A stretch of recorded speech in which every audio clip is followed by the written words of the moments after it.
over your head, your medicine, enough food so you don't go hungry. Bottom line basics snatched away by debt collectors who freeze their victims' bank accounts without warning.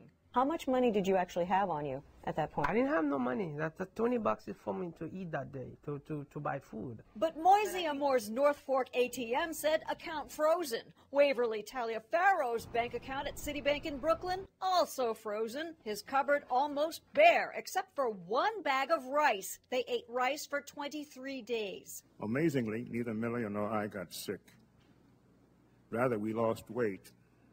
I lost 40 pounds. Taliaferro told lawmakers it's not right. Victims' lawyers say it's not even legal because those bank accounts contain federal Social Security and disability payments that are exempt from debt collection. It's a financial disaster, and the Social Security law says seizing Social Security is illegal, period.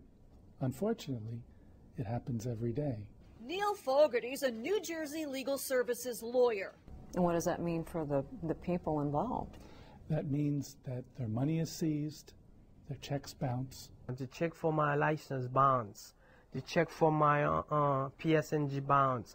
Moisey's a cancer survivor who's on disability. Now his Jersey City landlord was threatening eviction. Motor Vehicles had suspended his license, and to add insult to injury, his bank, North Fork, was charging him a $40 penalty for every bounced check, plus a $100 processing fee for freezing his account. I think he's wrong.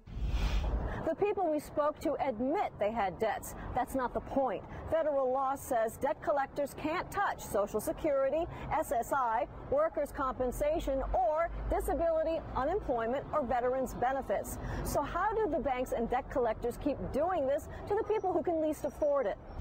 They don't know the rules, quote unquote, how to play the game. But Peter DeFelice had the game down cold. He worked 6 months for a debt collector.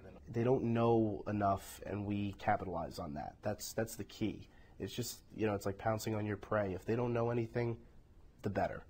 DeFelice says the debt collector obtains court orders to freeze debtors' bank accounts, and many banks simply obey. And when those panic-stricken debtors call, a lot of times we would try to say to them, pay the debt and we can release it. DeFelice says debt collectors deliberately walk a legal knife edge when dealing with Social Security and disability recipients like Moisey Amores. You're not telling them on the phone, yes, we can take that money, that's Social Security, because that would be illegal, but you're not telling them that you can't.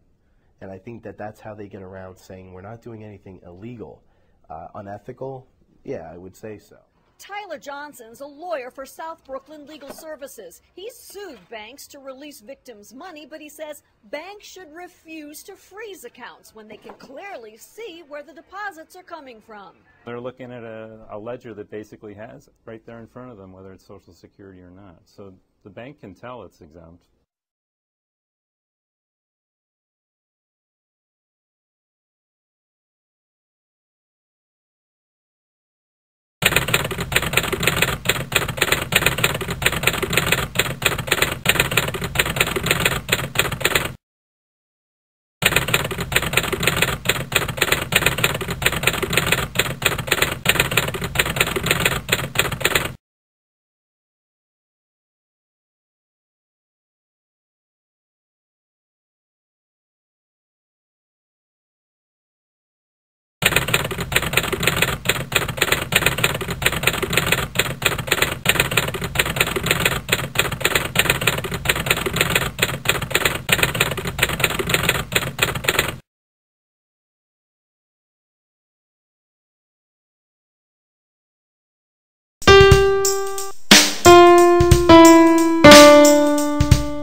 This is America, dude, and as long as I have my freedom of speech, no one's gonna shut me up.